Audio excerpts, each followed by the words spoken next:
Welcome back, Libromaniacs. So I'm going to be reading a couple pages from the book, the excellent book, Cosmo Sapiens, Human Evolution from the Origin of the Universe by John Hands. I'm going to read the end of chapter 4 and the beginning of chapter 5. And the end of chapter 4 begins with conclusions, which are briefly summarizing the points made in this chapter. Conclusions. Chapter 3 concluded that cosmology's orthodox theory is unreliable, and the central claims of inflation, added to explain admitted contradictions in observational evidence, is almost certainly untestable. This chapter has concluded that, even with two major add-ons, dark matter and dark energy, the current theory fails to provide convincing answers to 6 key questions. Whether or not, and if so, how the universe originated as a singularity. How did matter form from the energy released by the Big Bang so as to produce the ratio of matter to energy observed today? What is the dark matter apparently needed to explain why galaxies and galactic clusters don't fly apart? And what and where is the far greater additional dark matter needed to explain why the rate of expansion of the universe is that predicted by theory? How and when did this slowing rate of expansion apparently change to an accelerating one? And what is the dark energy invoked as the cause? How and why did the universe take the form that it did when many other forms were possible? And crucially, how was everything created out of nothing when the originating vacuum bubble has a ground state energy and so is not nothing? In 1989, Nature published an editorial describing the Big Bang model as, quote, unacceptable, unquote, and predicting that, quote, it is unlikely to survive the decade ahead, unquote. It has survived longer than that. The inflationary hot Big Bang is still cosmology's orthodox explanation for the origin of the universe, but for how much longer? Other hypotheses are competing to either modify the orthodox model or else supersede it. Do they provide a more scientifically rigorous account of the origin of the universe? And that leads us into chapter 5, which is called Other Cosmological Conjectures, which begins with 2 quotes. The first quote, seeking an alternative to the orthodox model is just plain good science. Science proceeds most rapidly when there are 2 or more competing ideas. That is by Paul Steinhardt in 2004. The second quote, many of today's practicing theorists seem to be unconcerned that their hypotheses should eventually confront objective, real-world observations. That is by Michael Riordan in 2003. Some cosmologists, unlike some popes, are unhappy with the idea that the universe exploded into existence from nothing. For them, the idea that the universe is eternal is far more appealing. One difficulty in evaluating their ideas and other alternatives to the orthodox inflationary Big Bang model is that, just as most of the literature on religion is written by believers in particular religions, so too most of the literature on cosmological speculation is written by believers in particular speculations. Like their religious counterparts, they are sometimes less than objective when presenting their hypotheses and selecting and interpreting claimed supporting evidence. I have chosen what I think are the most significant ideas.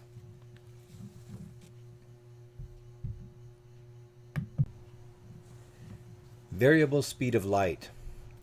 A young cosmologist, João Maguejo, then holder of the prestigious Royal Society Research Fellowship, proposed an alternative to the inflation conjecture which, he maintains, has become sacrosanct in the American cosmological community. His central idea is that, in the very early universe, the speed of light was very many times faster than it is now. This conjecture solves all the problems that the inflation conjecture solves, and, whereas there is no evidence for an inflation particle or its corresponding inflationary field, Maguejo claims that some observational evidence of very young stars supports the variable speed of light hypothesis developed by him and Andreas Albrecht, who jointly developed one of the early modified versions of the inflationary conjecture. This idea does, of course, break one of the tenets of Einstein's relativity theory, that nothing can travel faster than the speed of light, and Migueljo is attempting to rework Einstein's equations accordingly. To speculate that, in a period very shortly after the Big Bang, in which Einstein's relativity theory breaks down, the speed of light was thousands of times faster than it is now, seems no more unreasonable than to speculate that the mass energy of a vacuum inflated thousands of times faster than the speed of light. Nonetheless, Migueljo and Albrecht found it extremely difficult to get their paper published, just as Hoyle and others whose hypotheses differed from cosmological orthodoxy. Migueljo's account of their attempts and the responses of referees to their paper paints a picture of science's vaunted peer review process as one of review by bishops of unorthodox, instinctively. Let me read that again. Migueljo's account of their attempts at the responses of referees to their paper paints a picture of science's vaunted peer review process as one of review by bishops of orthodoxy, instinctively dismissing heretical views that challenge the conjectures on which their own reputations are based. It is a sad reflection on nature that I had to buy the American edition of Migueljo's book in order to read the full version. Nature threatened the UK publisher with legal action if it did not pulp the first edition and publish an expurgated version. Among other things, Migueljo alleged that the consensus in his research field is that Nature's cosmology editor is not up to the job, but his colleagues dare not say so for fear of their careers. He uses intemperate language, referring to the editor as, quote, a first-class moron, unquote, and, quote, a failed scientist, unquote, with penis envy. Such language detracts from his case. Surely it would have been more in keeping with the ideals of science for Nature to desist from acting like the Holy Office and allow readers to decide to what extent Migueljo's account is that of an immature, erroneous egomaniac, or else a reasonable man driven to frustration. Migueljo and Albrecht's paper was eventually published in 1999 by Physical Review.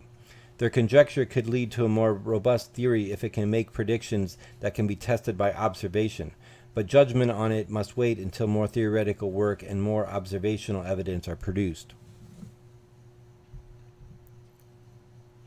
So some comments on that. The variable speed of light.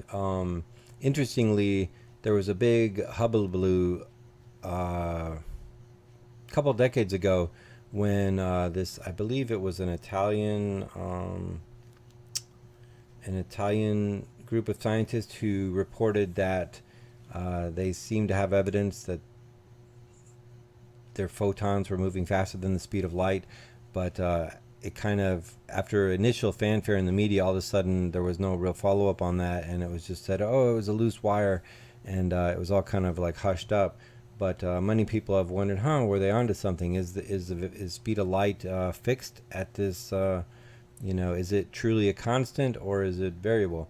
And this theory also talks about, it's crazy that it says here that Nature threatened the UK publisher with legal action if it did not pulp the first edition.